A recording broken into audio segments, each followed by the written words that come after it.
இது homemade bread தான். இதை ஃபஸ்ட்டு டோஸ்ட் பண்ணிக்கலாம்.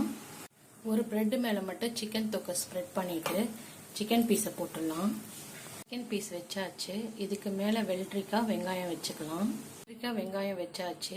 இதுக்கு மேலே இன்னொரு ஸ்லைஸ் பிரெட்டை வச்சிடலாம். Homemade chicken sandwich ready.